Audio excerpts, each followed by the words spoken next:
Joining me now for another edition of Coach's Corner is head coach of the EHL Knights, and that's Josh Fusco. And Coach, thanks for giving us a few minutes here. You guys are coming off a tough weekend in which you had a couple of close losses against the Valley Junior Warriors and the New Hampshire Avalanche. First and foremost, just briefly here, we'll recap those. You guys had a lead in the third on Sunday briefly, and that kind of went back and forth a little bit before they ended up pulling it out late in that game.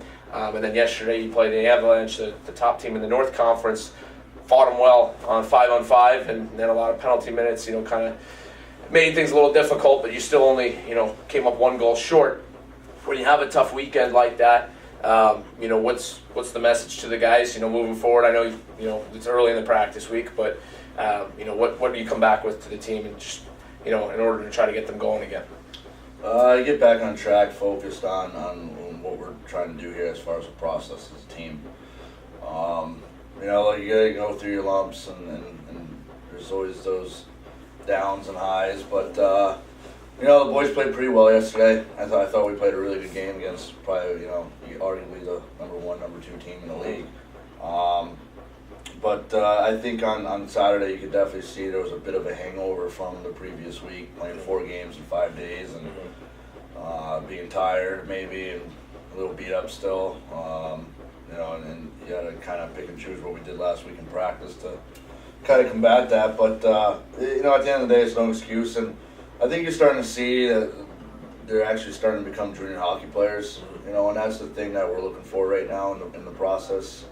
That's the message going forward this week, heading out there to Haverhill and, just keep the foot on the gas pedal and keep doing what we're doing and keep moving in the right direction. I mean, that's the biggest message for these boys. I mean, they get down on themselves, Right. And it's like you just won 3 games in a row. Right. I think, including myself, we feel like, hey, we should win every game. Right.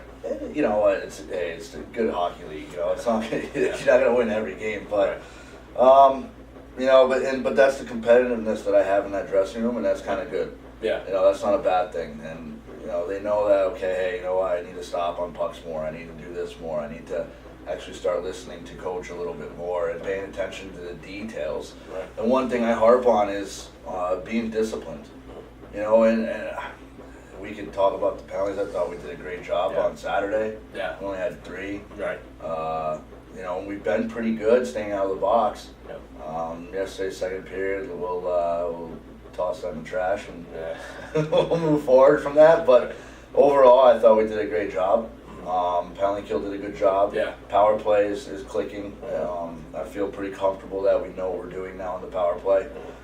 So you're starting to see everybody kind of fill their role, pick up on certain things. But, like I said, it's the discipline. Sure. Of being a hockey player and being a hockey player at a high level like this. Right.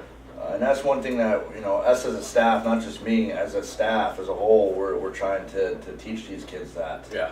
And my favorite saying is, to win hockey games and move on to the next level, you got to be disciplined. Yep. You got to play disciplined hockey. I mean, that's the biggest thing that I'm seeing right now, and it's those little bitty details of the game. And if boys start being more disciplined in the game of hockey, as a hockey player and playing a disciplined hockey game, they're going to win hockey games. So, message moving forward is just that. Let's stay disciplined. Let's get back on track. Let's keep the ball going down the court here, and hey, we've got another big weekend ahead of us. Right. Now, in this past weekend, you had a couple players that jumped out, just to anybody who was watching the games. Obviously, Boston Stars, we could talk about them all day. They continue to just deliver. Arkhypenko's in that discussion as well on that line. But there was a couple other guys that, I thought, at least from the broadcaster's perspective, played pretty well. One guy, we've talked to him earlier in the year, and it seems like, he's always around somewhere on the rink. But JP Natishan got his first goal yesterday. Yeah. We were talking to some of the people who work for the rink down on in the scorer's box, and said, that's the loudest they've heard anybody say go get the puck from one single bench. Almost every player urging him to go get the puck to keep it for JP, and he's a grinder. We've talked about him. Yeah. He finally gets those high effort games where he goes out, blocks a lot of shots, or is just grinding up and down the ice and gets rewarded with a goal. Yeah. How rewarding is that as a coach who's again deployed him a lot and knows, you know, that he's a high effort guy. How does that feel watching that unfold in front of you? When I saw him, you know, and that's one of these things I'm trying to teach these guys. And one of the things is we have a drill we do. It's called CJ Tire. Guy drives wide, guy drives to the net, get the puck on net, bang home, rebound. I mean, JP was in the right spot at the right time because he was doing what he was supposed to do. Right. He was F2 going hard in the net. Right. Boom. He was rewarded with a goal. And you know what? He's been playing some good hockey.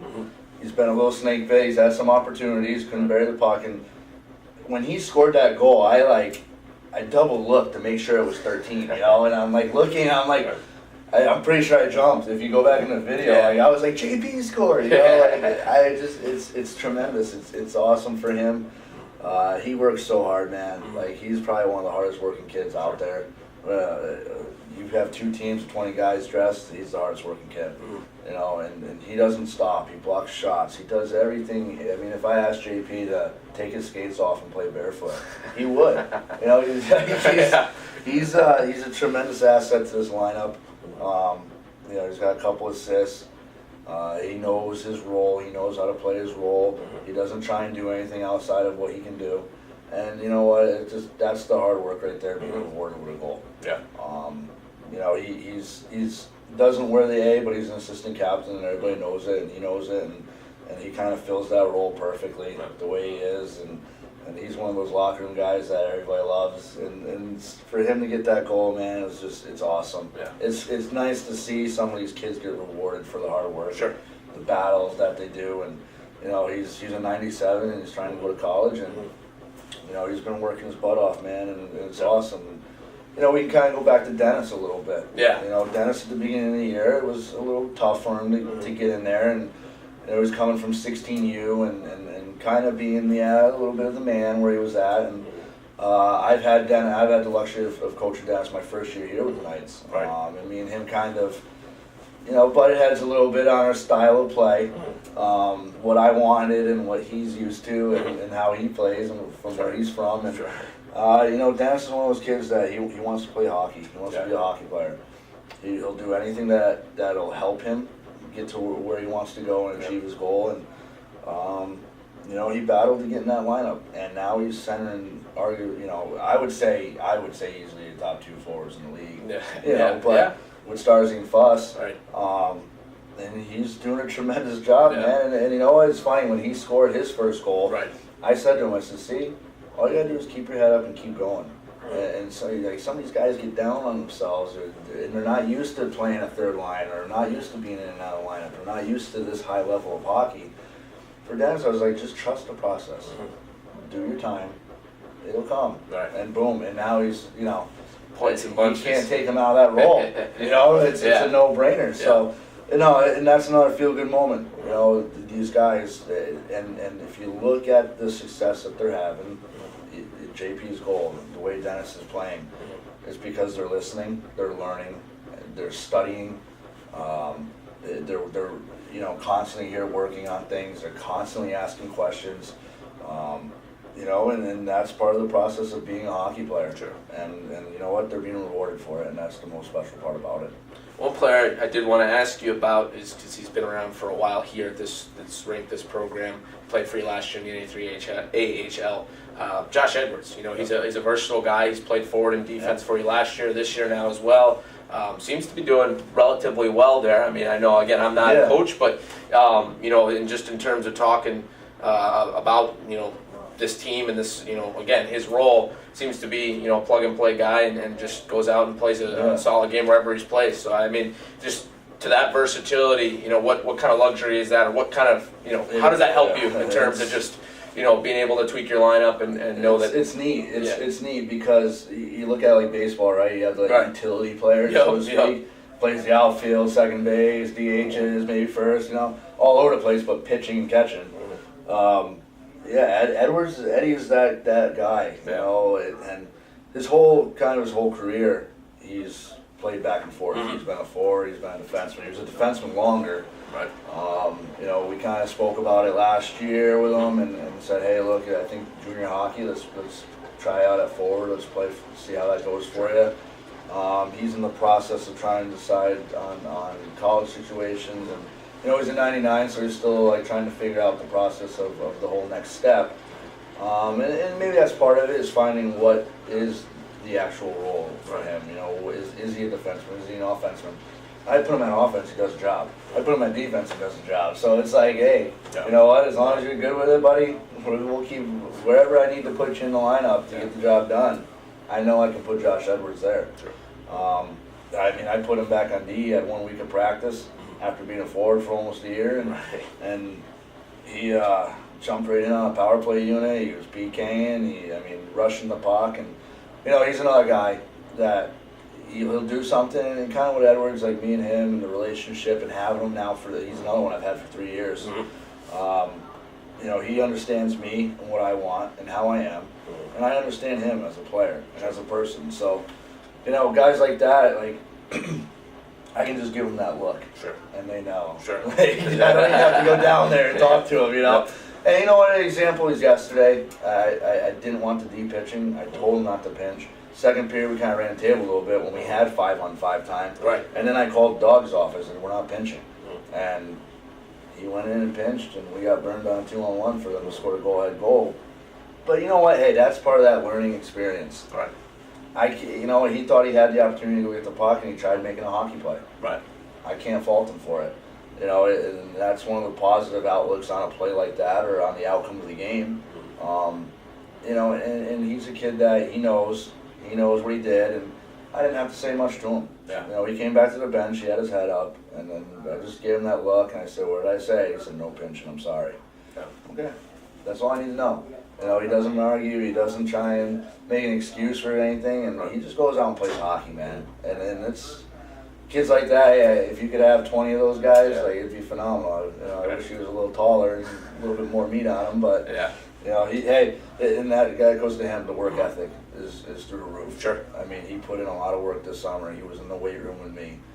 He put on some muscle mass. Mm-hmm. He just does all the right things. Sure. He's a good kid, and that's he bleeds the nights. You cut him open, he's blue and white. Silver. Right. So he's a great luxury to have. And the whole team knows it. The whole team, as a locker room guy, lineup wise, putting defense, offense, he can handle it. He does the job. And part of our philosophy with trying him on D here is to add a little bit more speed back there. And we got some big bodies. I wanted to see if adding some speed would help that core, and it did. I think the defense did a tremendous job, much better job this weekend.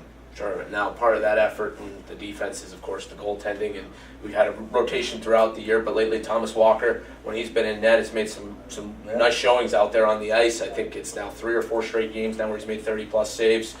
He's got wins in, I think, 3 of those 4 appearances. So he's, obviously playing nicely of late for you. Again, just in terms of your view from the bench, and of course during practice, what have you seen from him as the years progress? Obviously had a bit of a slow start, but now lately he's been playing really well for you. What do you like from his game? I think Thomas and he's another one that I'm happy for. I like his game right now. And one of the things is, as a coach, and I was never a goalie, so it's like you save the puck, I like it. You don't save the puck, all right, I don't like it. But him and Jared, they have 2 different styles to their game. Sure. And for Thomas to string a couple wins together, he played some tough hockey. Mm-hmm. He beat the little Flyers, then he played the junior Flyers. And that was a tough game on the road, OT to a shootout. Right. And there's times where, in those moments like OT or in a shootout, you kind of bite your fingers a little bit. Like, right. Crap, here we go. Or you get a little nervous. I tell you what, I was so calm, collective on that bench in a shootout. I knew he had it. And that's one of those things where he's got the trust in the team. He started building that trust. The team knows that when he's in net, they have a good chance with him back there. Sure. And you know what? He made some tremendous saves. I thought he probably had his best game was yesterday. Right. By far. Right.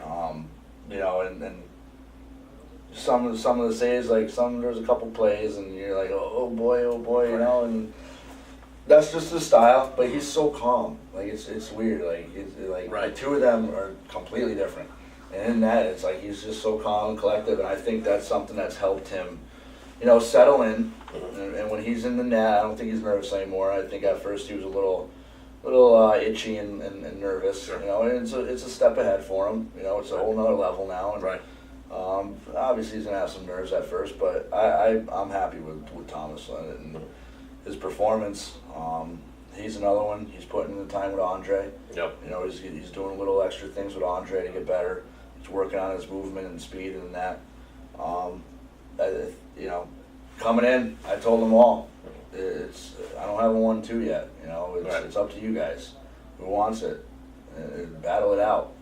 He's matched Jared pretty well with that battle. Yeah. And I think I got some tough decisions ahead of me, in the next couple of games. Sure. And hey, he deserves it though. And he deserves the credit and he deserves this recognition.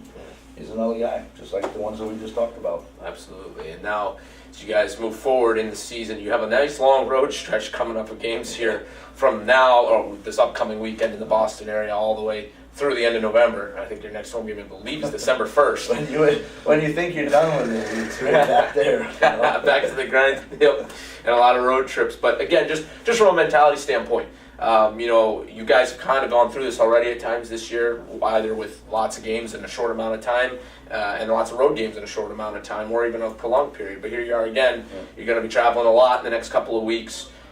Is there any different approach to just preparing these guys, or is it just trying to keep that same mindset week to week, no matter where you're playing? Right now, I would say the mindset would be the same. Not changing anything.